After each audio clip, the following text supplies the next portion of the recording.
Rabbi Carnie rose. Shabbat Shalom, everybody. Shabbat Shalom. You have all been very, very nice until now, so I'm going to ask you to kind of break the silence of niceness, and let's sing a little bit together, okay? If you don't know it, just fake it, okay? But please, let's sing with me, okay? La la la la la la la la la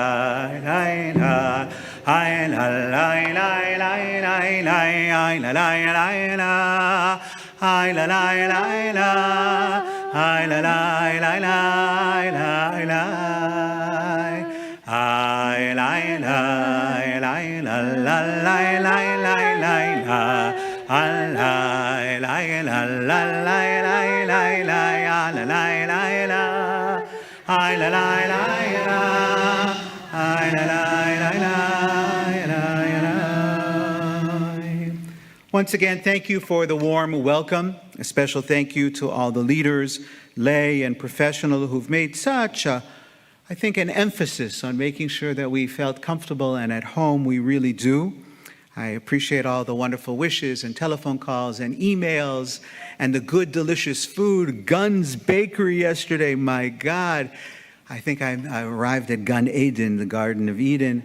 So, Garden of Eating, I think maybe. That might be Winnipeg. But I'm delighted to be here on the first Shabbat that I officially ascend the pulpit.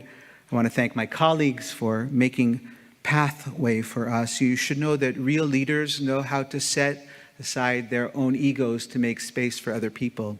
You have wonderful leaders, both lay and professional, who know how to do a diminution of the self to allow for other people to shine. So thank you for the opportunity to shine a little bit and to share some words of Torah with you. So this week's Torah portion is called Chukat. Chukat. We read it just a little while ago, at least a section of it, as we read what's called the triennial cycle, right? We read 1/3 of the parasha each week.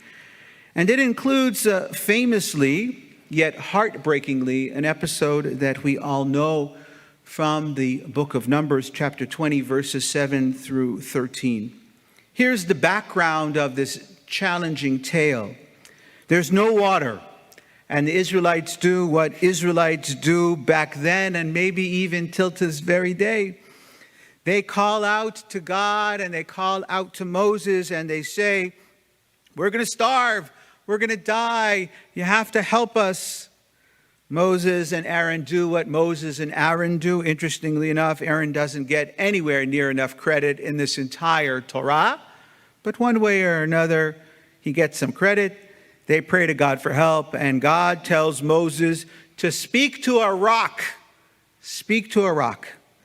which will gush forth water for all. But Moses was already, as you might recall, a little PO'd. He was a little perturbed. He was frustrated from all the kvetching and complaining. This wonderful stiff-necked people, as they are described. And what does he do? He gets a little caustic, and he says the following, Shimuna Hamorim. Shimuna Hamorim.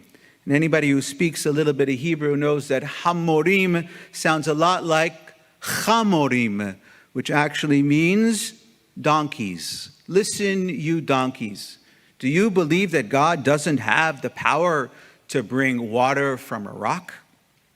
God subsequently tells Moses and Aaron, since you didn't have enough emunah, you didn't have enough faith in me to sanctify me in the eyes of the Israelites, this assembly and you with them will not make your way to the promised land.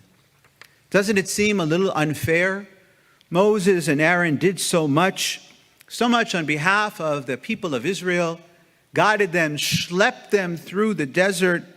Remember that this is taking place near the 40th year of the circling and the wandering in the desert. So why? Why one little act? Why one little act? Even though it's quite egregious, it's quite significant that Moses does not really listen to God and doesn't behave in a certain kind of way. There are moments before when Moses got angry. Why does this particular act do something that many of us wonder about, which is Moses loses the opportunity to enter the land he worked so hard, dreamt so hard, worked tirelessly on behalf of the people to make sure that they will get there?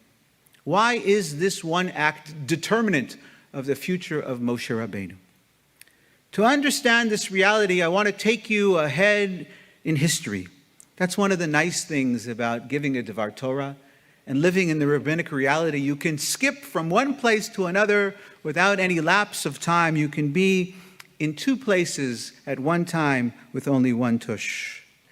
In the Talmudic literature, we have a story that might be known to some of you.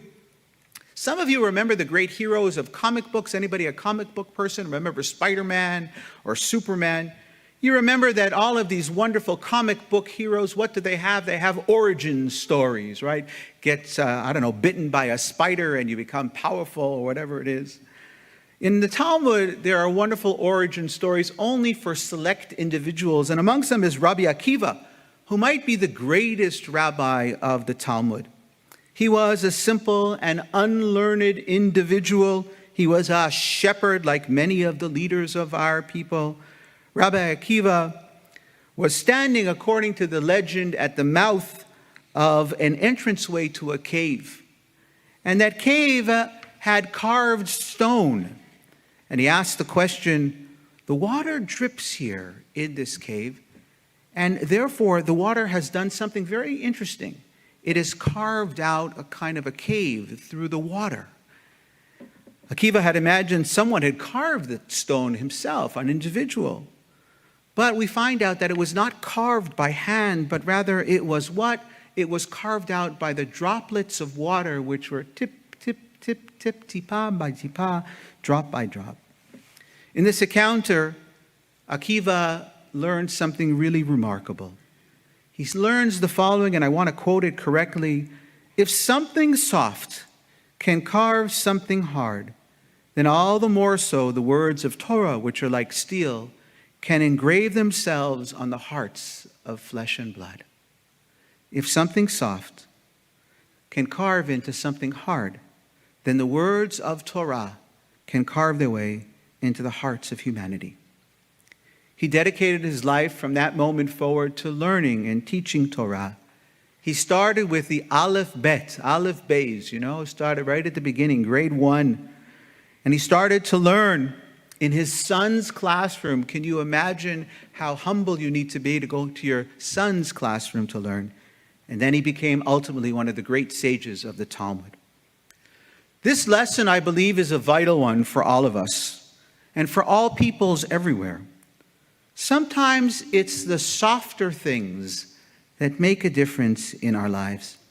Just as water over the course of many centuries can transform something much harder like a rock, we too can be transformed by kindness, by words that are gentle and genteel, kind words spoken not out loud in yelling tones, but rather in hushed tones.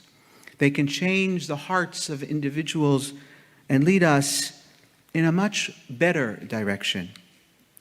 I want to get personal for a moment. Since I'm now one of your rabbis, I guess I'm allowed to do that on the first week. Let me get personal. We have enjoyed the privilege of raising 4 20-somethings. We have a daughter, Noah. She's a doctor. She's 27. We have a son, Zakai, who is 25. Polly's looking at me. Don't get it wrong in public, buddy, right? Don't get it wrong. Zakai is studying. Can you imagine to be a rabbi after finishing his undergraduate? Lev is 23 and just graduated with his master's degree in engineering, computer science engineering, and he's going to spend next year studying in Israel. And Elior is our baby. She's 21 years old. And she's a wonderful young woman, as are all of her siblings. I hope you'll have a chance to meet our children. They're the best of what we've produced in the world, even better than the sermons and teachings and Torah and all the other things that we have done. The children are by far the best that we have produced. But I want you to know that we were not very permissive parents. We knew that we were the adults, and they knew that we were the adults and that they were the kids. And ultimately, as much as we gave them a vote from time to time, they never had what we had, which is called the veto. We always knew their role, and they always knew their role. Or maybe they always knew their role because we always told them what their role should be. We were not ogres. We were not heavy-handed with our children. We did not beat them with wet noodles on a regular basis. We had high expectations, and we made our feelings known to our children pretty clearly, without any hyperbole. We just said it the way it was. And when there was an impasse, and there was from time to time an impasse, suddenly our voices did not get louder, but they got softer. And we spoke in reasonable and kind tones and reasonable and kind ways.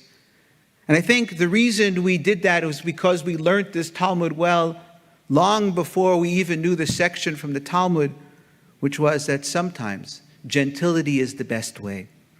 Like the water that penetrates the rock over the course of time, in our relationships, we insisted on speaking to one another and not speaking at one another. We revealed our hearts to one another in honest ways, and we made ourselves vulnerable, perhaps too vulnerable, by talking about our own feelings and our own experiences. And perhaps this is the essential reason for Moses' disqualification as the leader of the children of Israel, a nation that he schlepped across the desert for so long. He lost it at the last moment in the 40th year.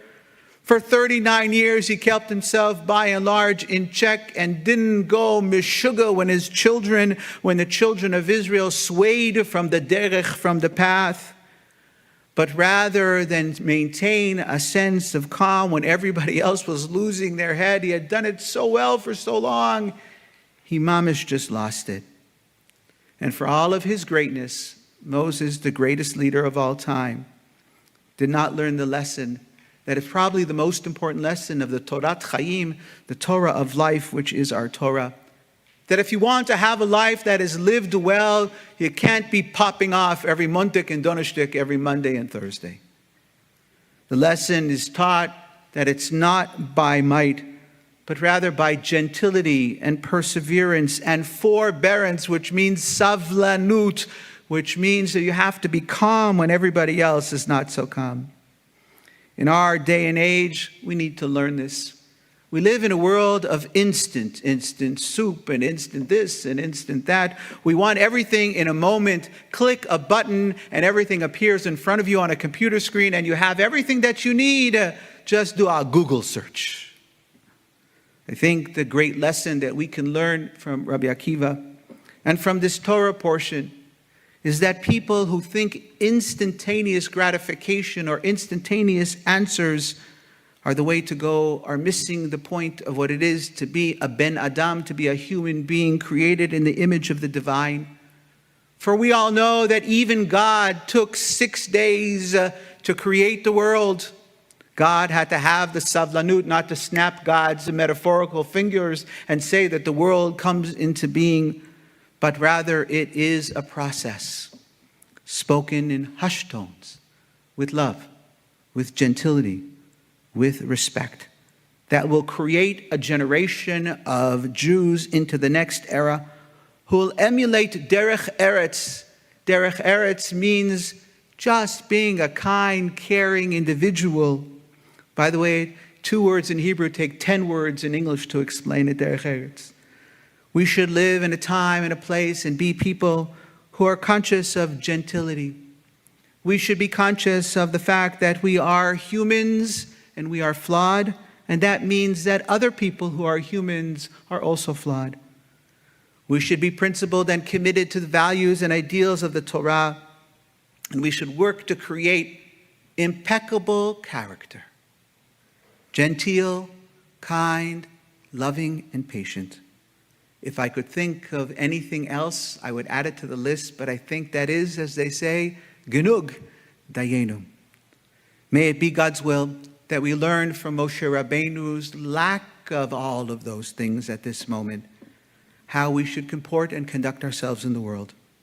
And may we come together as human beings, kind and caring and respectful of one another, patient of the missteps and understanding of the growth that happens slowly but surely, drop after drop, which penetrates even into the deepest crags in the rock, so that we too can be blessed with a life filled with goodness, sweetness, and happiness. And let us all say together, Amen. Amen. Shabbat Shalom.